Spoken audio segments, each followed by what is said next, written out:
выделение өте көп, жасыл түсті болмау керек. Яғни ең дұрысы ем алып, емнен кейін салған дұрысырақ. Спиральді егер өзіңіз босансаңыз 40 күннен кейін, ал егер де кесартілігі болса 6 айдан кейін салынады. Мына спираль бізде мына матканы тесіп өтіп кетуі мүмкін.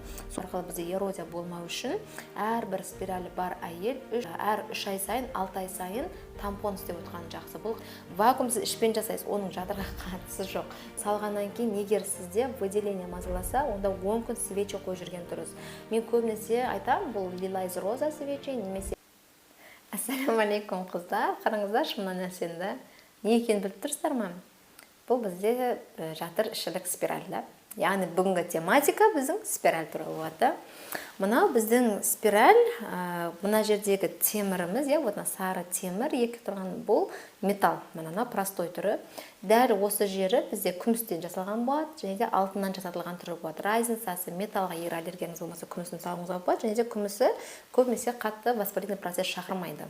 Одан үлкені, яғни аллергияңыз болмаса алтын болу керек, міне. Сондықтан разница одан бөлек бізде бар еще Мирена деген спираль. Бұл емдеуші, яғни бұны кімде қан кету, эндометриоз, аденомиоз деген диагнозы бар, сондай кісілерге ғана салынады. Түсінікті ме? Ендеше бүгін спираль туралы толық ақпарат білгім келеді, бәрін көрейін, естейін дейтін болсаңыздар, және де алдағы уақытта сол спираль туралы тағы да ақпараттар басқа түрлі естігілеріңіз келетін болса, онда сіздерден лайк күтеміз, сұрақтарыңыз болса комментарийға жазыңыздар. Кімге спираль ұнайды, ұнамайтынын біз спираль салып көрмейінше білмейміз, ал сізге спираль қалай тұрды? Қиналған жоқсыз ба, ауырсыну болды ма, сіздің либидоңыз одан кейін басылып қалған жоқ па да? Вот сол туралы бізге айта кетіңіз. Себебі сіздің әрбір жазған комментарий сұрақтарыңыз бойынша біз видео түсетін боламыз иншалла. Сонымен қатар 3 точканы көрдіңіз ғой? Міндетті түрде алып, достарыңызбен бөлісіңіз, особенно кімде спираль бар құрбыларыңызбен. Сонымен қатар подписаться етуді ұмытып кетпеңіз. Менің әрбір видеомды бірінші болып сіз көру керексіз да. Ендеше, спираль қалай салынады? Спираль салу үшін тупо салуға болмайды. Міндетті түрде біздің жатыр қабыну процесі болмау керек жатырда. Трубаларыңызда да қабыну процесі болмау керек да, яғни воспаление болмау керек. Сонымен қатар бізде выделение өте көп, жасыл түсті болмау керек, яғни қалыпты. Ең дұрысы ем алып, емнен кейін салған дұрысырақ. Спиральді егер өзіңіз босансаңыз 40 күннен кейін, ал егер де кесартілігі болса 6 айдан кейін салынады. Ұзақ уақыт болған адамдарға, яғни 3 айдан асқан адамдарға уже босанғаннан оларға етеккір келіп жатқан кезде 3-4 күн салынады. Мына басқа уақытта салыну деген жоқ та, оған сіздер емдеп дайындалу керексіздер. Спираль бізде мына жерге дейін кіреді. Мынау маткаға дейін кіреді. Так, осы маткада осылайнан тұрады, мына спиральдің тұрысы осылайнан болады бізде. И мына жерден бізде жібі шығып тастайды. Когда біз ішімізге салып қолымызды жуған кезде, мына жіп бізге қолымызға тірелуі мүмкін. На самом деле жыныстық қатынас келсе, ол сіздің күйеуіңіз оны сезбейді, көрмейді, білмейді, негізі ол көрінбейді. Ал сезуі мүмкін, егер сізде опушение болады, мына шейға, мына жерге келсе, и когда мына жерге несі тиеді, и то оған тиген кезде қатты особо ештеңе бірдеңе тиіп жатыр деп айтуы мүмкін. Ол на самом деле жіпке емес, ол сіздің жатыр мойныңызға, яғни опушение болғаннан кейін соған тиіп жатады да. Сондықтан, ендеше спиральді салғаннан кейін біз күтім жасаймыз кемінде 10 күн. Неге? Себебі мына бұлшық ет. Мына спираль біз мына матканы тесіп өтіп кетуі мүмкін. Сол тесіп өтіп кетпеу үшін бізге міндетті түрде жаттығу жасау керек болады, яғни дұрыс күтім жасау керек болады. Бірінші күтім 10 күн жыныстық қатынас болмайды. 10 күн бассейндерге, баняға, парға түсуге болмайды.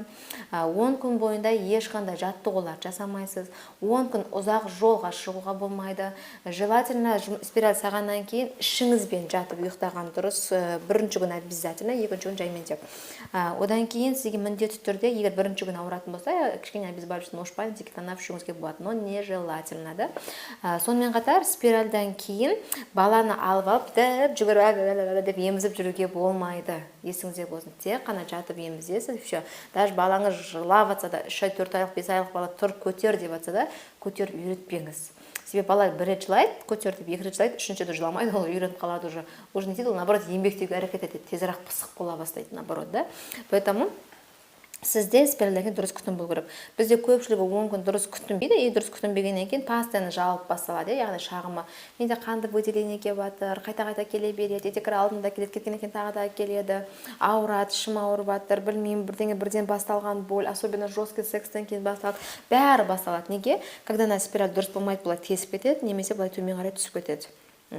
өйстіп төмен түсіп тұрған кезде мына спираль уже бізге бұл боль береді, яғни постоянно ішіңіздің төменгі жақ тартып ауырады, не қанды выделение, немесе жасыл түсті көп выделениялар келуі мүмкін. Яғни инородный тело ғой, былай айтқанда бұл бөгде зат. Ағзаға бөгде зат болғаннан кейін ол бізге осы нәрселер беруі мүмкін. Жалпы спиралі бар адамдарға сонымен қатар күтім ол ұзақ уақыт тұрғандықтан все-таки бұл бізде бөгде зат болғаннан кейін бізге выделение көбейтеді. Сондықтан сол выделение көбею арқылы бізде эрозия болмау үшін әрбір спиралі бар әйел 3-10 күн хотя бы әр 3 ай сайын 6 ай сайын тампон істеп отырған жақсы. Бұл қалай? Астыңызды ромашканы суымен қайнатып жуасыз, элементарно облепиховое масло, немесе қызыл майдың масласы, соны тампонның бетіне тамызасыз, мысалы мынау тампон ғой сізде, осының бетіне тамызасыз и до конца өйстіп осы жерге тығып қоясыз, міне осылайынан тұру керек.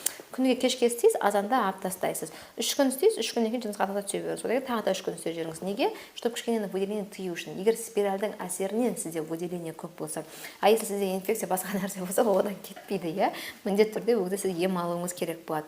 Сонымен қатар спиралі барларға 10 күннен кейін вакуумда басқа да жаттығу жасай беруіне болады. Вакуум сіз ішпен жасайсыз, оның жатырға қатысы жоқ. И ол жерде негізі спиральді тесіп немесе шығарып жібермейді, сондықтан ол туралы уайымдамасаңыздар да болады.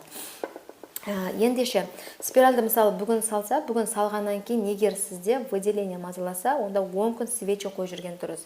Мен көбінесе айтам, бұл лилайз роза свечи, немесе полижинакс, немесе гексикон хотя бы. Неге? Бұлардың ішінде, яғни ішін тазалап алады, как перек сияқты, солай жуып шығаратын нәрсе бар. Сол себептен солармен жуған кезде мына жердегі воспалительный процесс кішкене алады да и сіздің выделениеңіз көбейтпейді. Түсінікті ме? Егер дұрыс күтім жасайтын болсаңыз, сіз бұл спиральмен кемінде 3 жыл, максималды 10 жылға дейін жүре аласыз. Сіз салған кезде сұрайсыз, менің спиралім қанша жылдық? Спиральдар бізде мерзіміне қарай 3 жылдық болады, 5 жылдық және де 10 жылдық болады. И соған қарай сіздер жүре беруіңізге болады. Негізінде спиральдан кейін көтере алмай қалу деген бұл өтірік. Егер дұрыс күтім болса, сіз көтересіз. Ал егер сізде дұрыс күтім болмаса, спираліңіз болмаса, все-таки көтере алмайсыз. Көтере алмайтын адам, бізден қарамайтын адам, ол все-таки көтере алмауы мүмкін. Поэтому спиральдің бұған қатысы жоқ. Иногда егер спираль қисайып кетсе, сіз бұдан көтеріп қоюыңыз мүмкін. Когда спираль жылжиды, и көп адам көтеріп қойды, мен спиралін босатады. Неге? Потому что ол спиральдің жылжығанын байқамай қалады, жүре береді, и сонымен көтеріп қояды да. Ол көтерген кезде спиральді алып тастамай, кейін баламен бірге түседі. Яғни шейка ашылған кезде сонымен бірге түсіп кетеді да. Оның ешқандай балаға зияны жоқ. Бала былай қолына ұстап түс деген сол енді реально өтірік на самом деле. Просто для прикола врачтар айтады, кейде спиральін ұстап түсті ғой балаң деп. На самом деле ұстап түспейді. Неге? Себебі бала вообще ол сыртта, мындай бір қаптың ішінде жатыр. Оған мынау болса сыртында тұрған нәрсе, екі түрлі нәрсе да. Сондықтан уайымдамаңыз. Но спираль сіз саласыз, егер күйеуіңіз рұқсат берсе, және де сіздің денсаулығыңызға қандай да бір зиянды нәрсе болса, яғни сіздің бала көтеруіңге, яғни жүкті болуыңызға болмайды деген осы диагноз қойылса, онда сонымен қатар баланың ара қашықтығын 3 жыл сақтау мақсатында па шариғат осы спираль қоя аласыз. Түсінікті ме? Ендеше сіздермен бірге болған доктор Сиджаппар, ақпарат тиімді болды деген ойдамын. Барлықтарыңызға мың алғыс.